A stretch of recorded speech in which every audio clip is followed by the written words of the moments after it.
This story is titled, My Siblings Refuse to Allow Me to Attend Their Weddings, so I return the favor.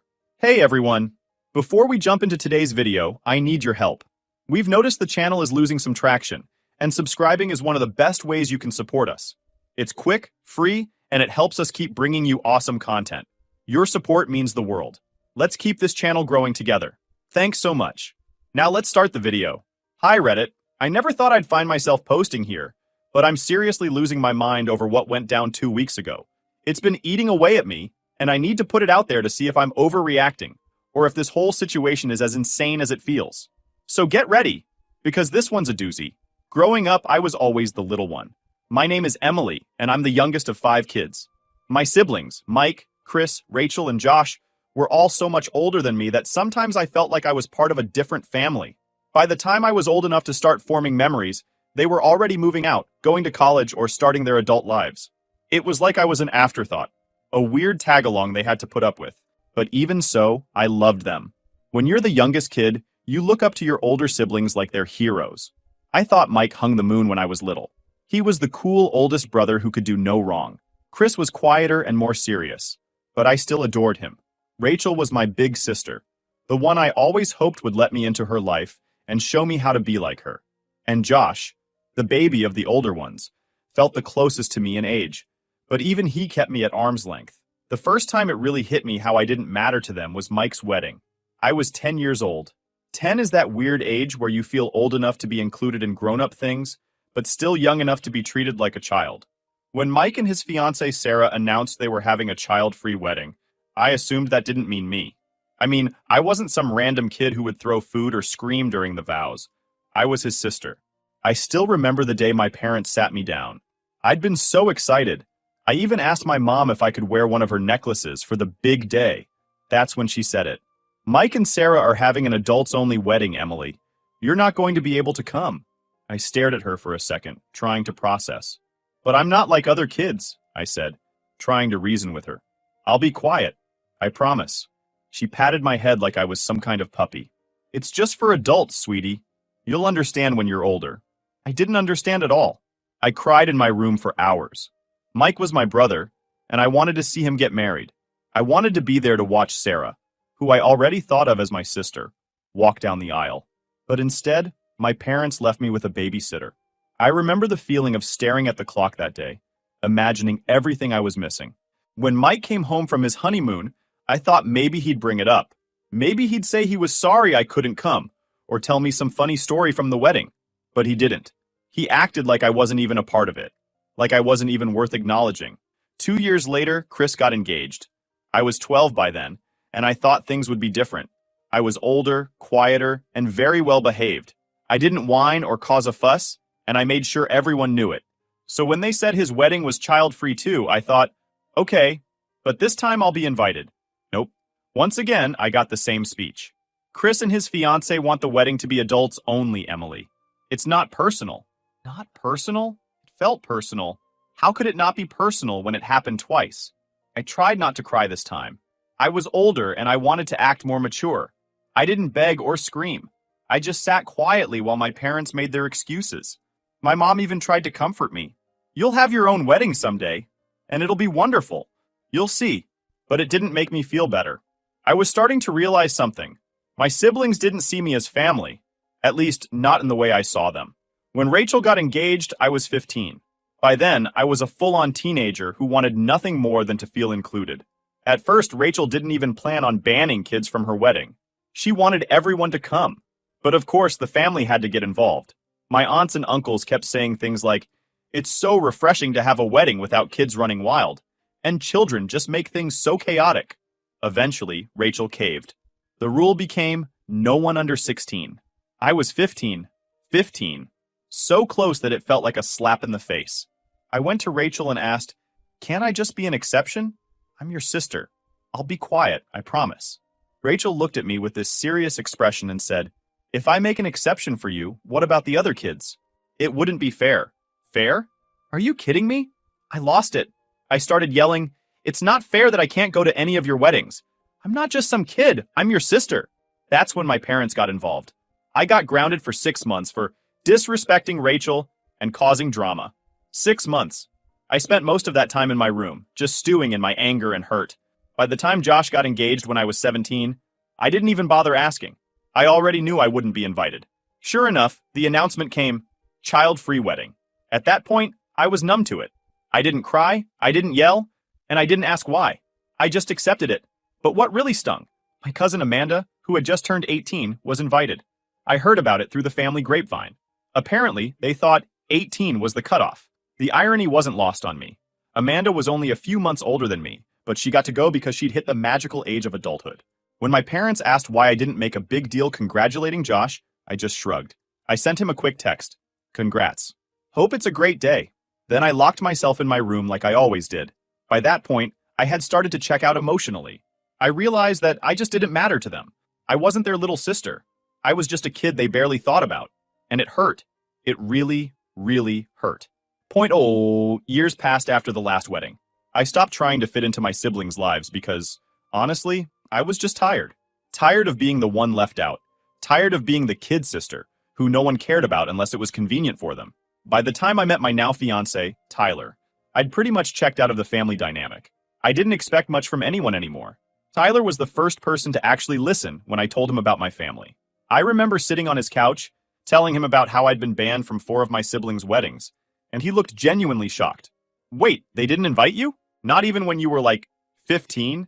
Nope, I said, trying to play it off like it didn't hurt anymore. What the hell? You're their sister, he said.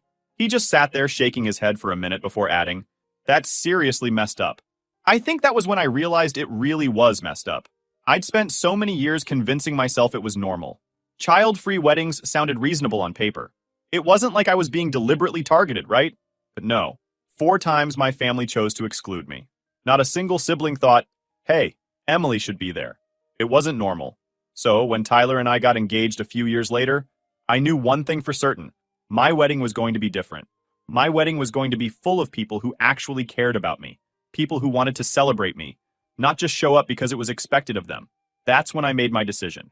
I wasn't inviting my siblings. It wasn't some big dramatic moment. I didn't write an angry letter or announce it in the family group chat. I just left them off the guest list. Simple as that. I knew it would blow up eventually, but I figured I'd cross that bridge when I got there. The first sign of trouble came about 2 months before the wedding. My mom called me randomly one afternoon, acting weirdly chipper. I should have known something was up. So, Emily, she said in that voice she always used when she wanted something. How are the wedding plans coming along? Good, I said cautiously. Everything's almost done. That's great, she said, pausing for a moment before adding, your brothers and sister haven't gotten their invitations yet. Did you send them out already? My heart started pounding. I didn't want to have this conversation. Not yet. Yeah, I sent them out, I said, trying to sound casual. She didn't miss a beat. Well, they didn't get one. Maybe it got lost in the mail? I sighed. Mom, I didn't invite them. There was silence on the other end of the line, just a heavy, shocked pause. Then came the explosion. What? Emily, how could you not invite your own family? Your siblings? What's wrong with you? I gripped the phone and tried to stay calm. They didn't invite me to their weddings, Mom. Not a single one of them. So I'm returning the favor. It's fair. She sounded like I'd just committed a crime. That was different. You were young. They didn't mean to hurt you. I laughed bitterly. Well, it hurt anyway. And now I'm done pretending like it didn't. She started in on the guilt trip immediately. Emily, you're being spiteful. Family is family. You don't just shut them out like this. What are people going to think? And there it was. What will people think? My mom's favorite concern. I cut her off before she could say anything else. I don't care what people think, Mom. This is my wedding, and I'm only inviting people who care about me. They didn't care enough to include me in their big days, so I don't see why they deserve to be at mine. She hung up on me. I wasn't surprised. That night, the group chat blew up.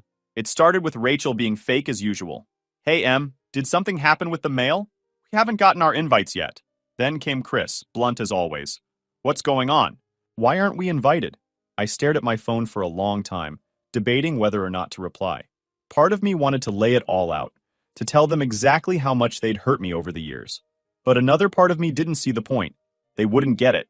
They never had. So I didn't say anything. I just left the chat on read. Tyler noticed I was quiet during dinner and asked what was wrong.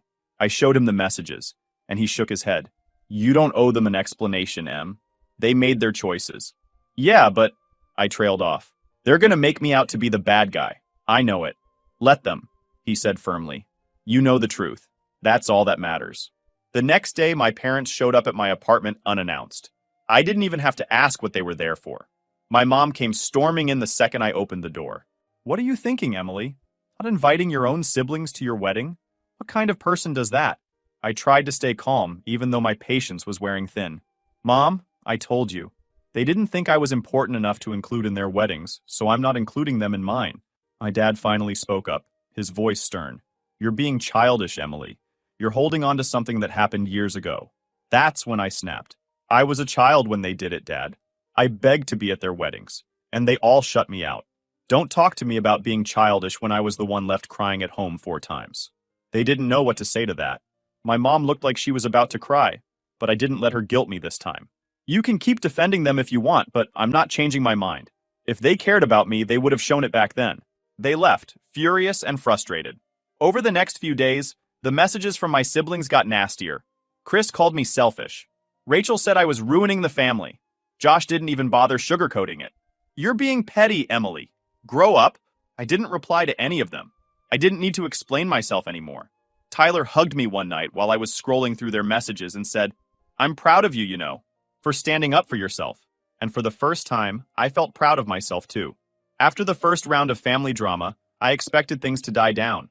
I figured they'd grumble to each other for a while, maybe complain to some distant cousins, and then move on.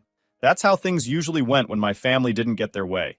But I underestimated just how big of a deal they were going to make this. It started small. Rachel, of course, couldn't resist posting a passive-aggressive status on Facebook. Family is forever, even when some people forget what that word means. I rolled my eyes so hard I thought they might get stuck. Tyler was scrolling next to me on the couch, and when I showed him the post, he shook his head. What is she, 14? Basically, I muttered, trying to brush it off. I told myself it didn't matter. I knew the truth, and I knew I wasn't doing anything wrong. But it still bugged me. It's hard not to feel hurt when your own sister goes out of her way to take shots at you publicly. It didn't stop there. Over the next few days, little jabs started showing up in our extended family group chat.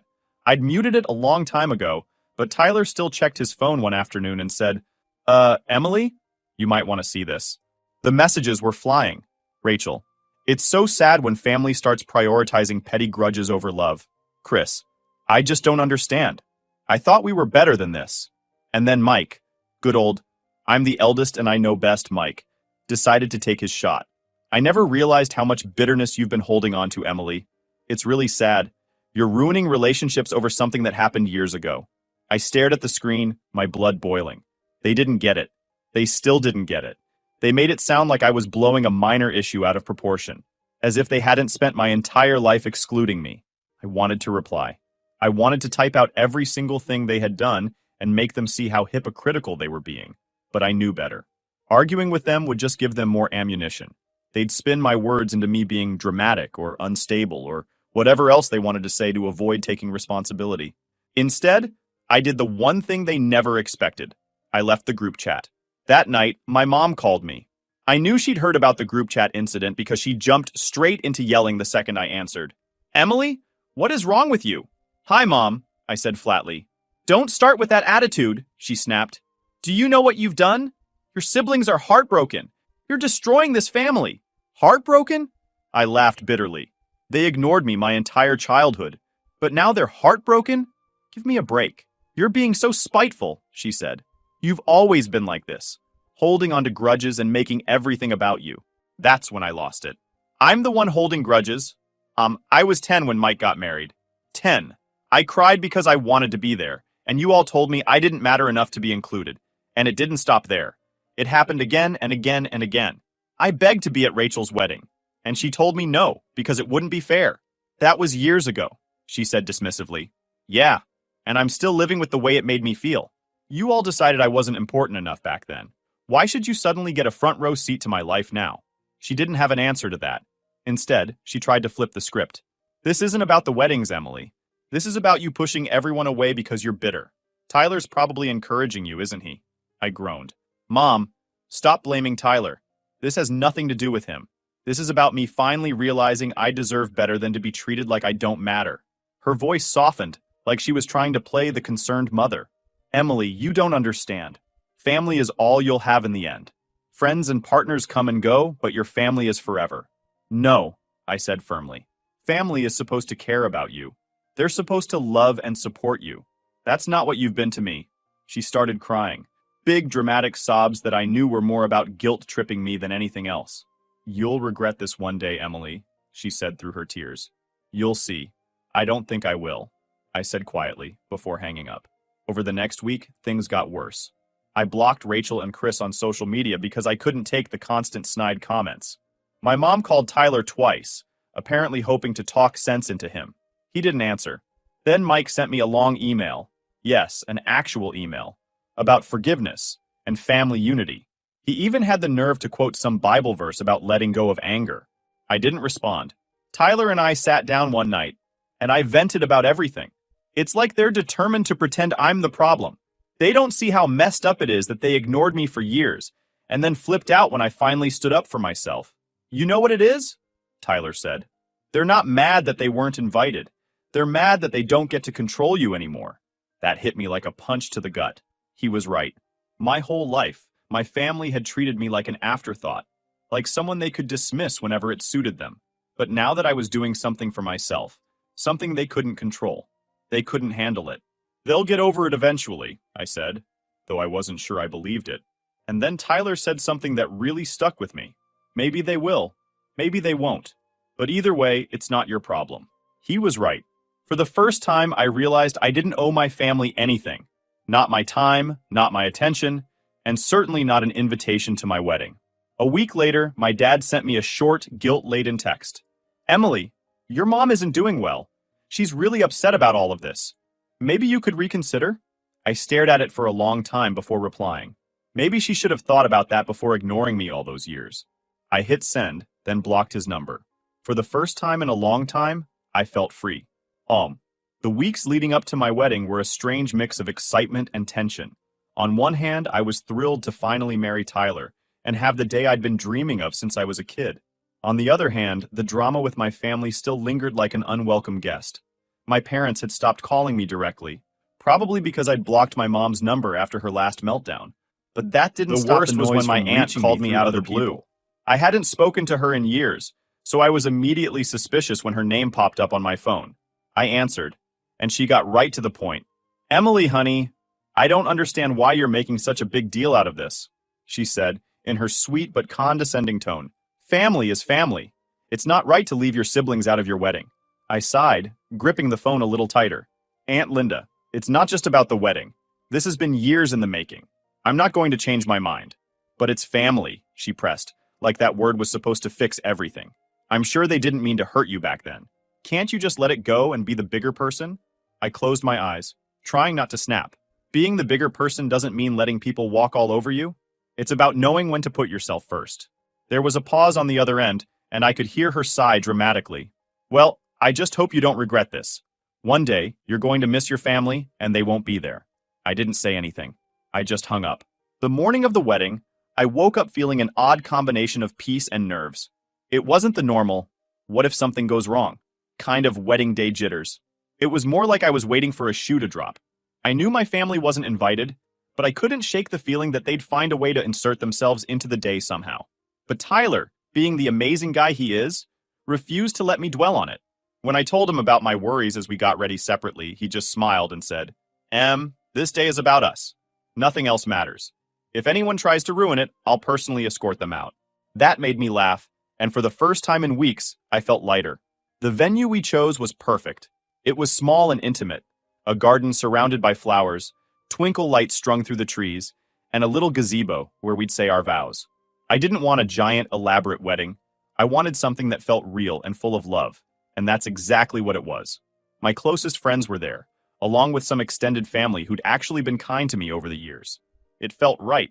As I stood in front of the mirror, putting the final touches on my dress, my maid of honor, my best friend Jenna, walked in and grinned. You look amazing, Em. Thanks, I said softly, feeling a wave of emotions. Jenna sat on the edge of the couch and watched me for a moment. Are you okay? I hesitated before nodding. Yeah, I don't know. Sad, I guess. Not about today. Today's perfect. but about the fact that my family isn't here. She frowned and leaned forward. Emily, it's okay to feel that. Just because you made the right choice doesn't mean it doesn't hurt. Her words hit me hard. I turned to look at her, tears welling up in my eyes. I wanted them to care, you know. I wanted them to fight for me when I was a kid, and they never did. Jenna stood up and hugged me tightly. You don't need their approval. You have people who love you. Focus on that. I nodded, taking a deep breath. She was right. Today wasn't about my family. It was about me and Tyler. When the ceremony started, I was so overwhelmed by the beauty of it all that I forgot about everything else. I remember standing at the end of the aisle, staring at Tyler, and thinking, this is it. This is what happiness feels like. As I walked toward him, I felt this sense of freedom wash over me. I wasn't the forgotten little sister anymore. I wasn't the kid who begged to be included and got turned away. I was a bride, surrounded by people who truly loved me and wanted to see me happy. The vows were perfect. Tyler promised to love me, protect me, and always stand by my side, and I promised the same. By the time we said, I do, there wasn't a dry eye in the audience, including mine. The reception was everything I hoped it would be. We laughed, we ate, we danced until our feet hurt. My friends toasted to us, sharing funny stories and heartfelt wishes for our future.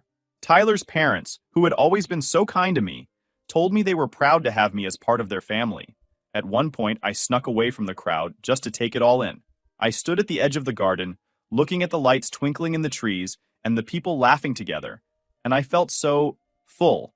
For so many years, I'd believed the lie my family told me, that I didn't matter, that I wasn't important enough to be part of their lives. But standing there, watching all these people who truly cared about me, I realized something. I matter to the people who actually deserve to know me.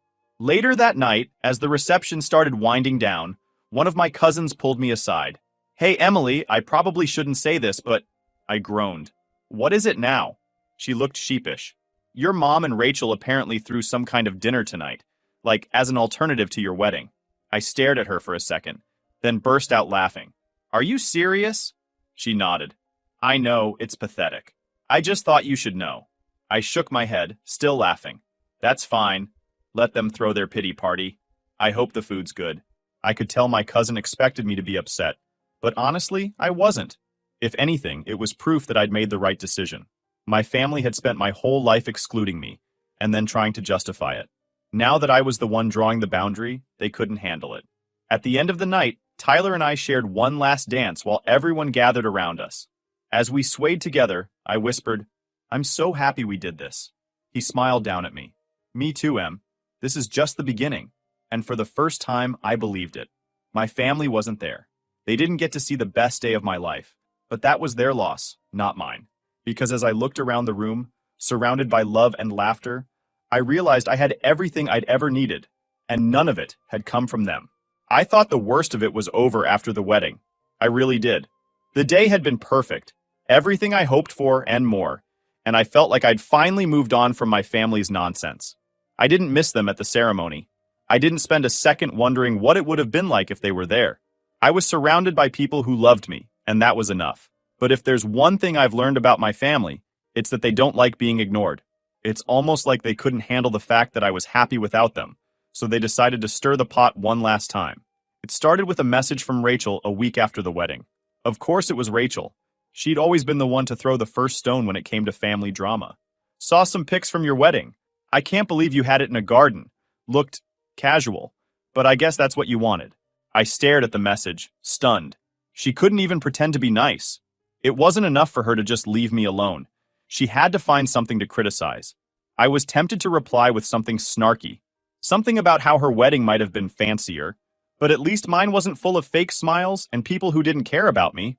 But I stopped myself. I didn't owe her a response. A few days later, I started getting messages from extended family members I hadn't heard from in years. Apparently, Rachel, Mike, and Chris were on some kind of campaign to paint me as the villain. My Aunt Linda, yes, the same one who tried guilt-tripping me before the wedding, sent me another message. Emily, I don't know what happened between you and your siblings, but they're really hurt. Rachel says she tried to reach out, and you're ignoring her. Maybe it's time to let go of the past? I sighed and rolled my eyes. How many times did I have to explain this? How many people did my siblings need to rope into this mess before they realized I wasn't budging? Tyler noticed I was frustrated and sat down beside me. Another guilt trip? He asked, glancing at my phone. Yeah, Aunt Linda again. She says they're hurt. He snorted. Hurt because they can't control you anymore. I smiled faintly. He wasn't wrong. I just don't get it. They ignored me for years. I begged to be included in their lives, and they shut me out. Now suddenly, I'm the bad guy for setting boundaries? That's how it always goes, he said softly. When you start protecting yourself, the people who hurt you are the first ones to cry about it. The real low point came a few days later when my mom showed up unannounced.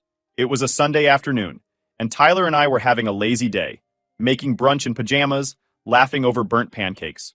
We heard a knock at the door, and I froze. I just knew it was her. Sure enough, I opened the door to find my mom standing there, looking as dramatic as ever.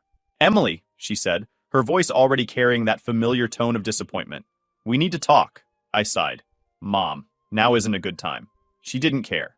She pushed the door open slightly, trying to step inside. Tyler appeared behind me, gently putting his hand on my shoulder for support. Emily, please, she continued. This has gone far enough. Your siblings are devastated. I'm devastated. Do you really think this is how family should act? I clenched my jaw and kept my voice calm. You don't get to show up here and lecture me, Mom. I invited the people who care about me to my wedding.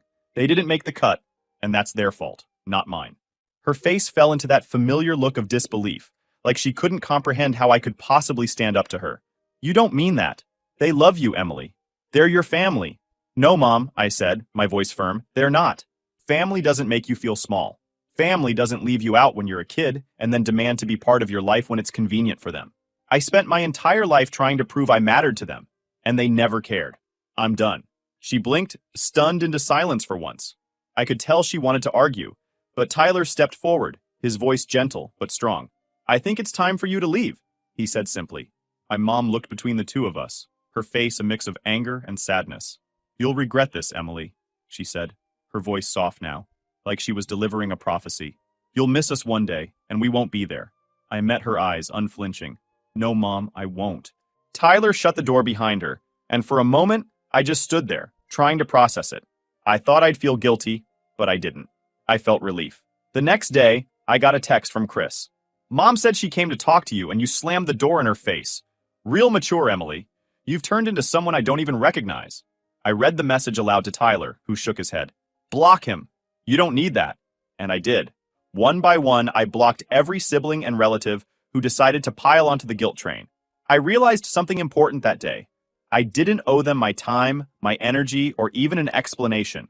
For years, they made me feel invisible. Now, I was taking control. The weeks that followed were quiet for the first time in a long time. Without the constant messages and passive-aggressive comments, I finally felt like I could breathe. Tyler and I focused on settling into married life, decorating our little apartment, and planning our future. One night, we sat on the couch, watching some cheesy movie, and Tyler turned to me. Do you regret it at all? Not having them at the wedding? I thought about it for a moment before shaking my head. Number I thought I would, but I don't. I spent so long trying to earn their approval, and for what? I don't miss them. I don't miss feeling like I'm not good enough. He smiled and squeezed my hand. Good. You deserve better. And he was right. I did deserve better. A month after the wedding, I got one final message. This time it was from Rachel's number, sent through a different phone since I'd already blocked her. You've destroyed this family, Emily. I hope you're happy. I stared at the screen for a second before deleting the message. I didn't even feel angry anymore. I just felt done. Because I was happy. For the first time in my life, I wasn't chasing their approval. I wasn't begging for scraps of love and attention. I was surrounded by people who cared about me. And that was enough. It always had been.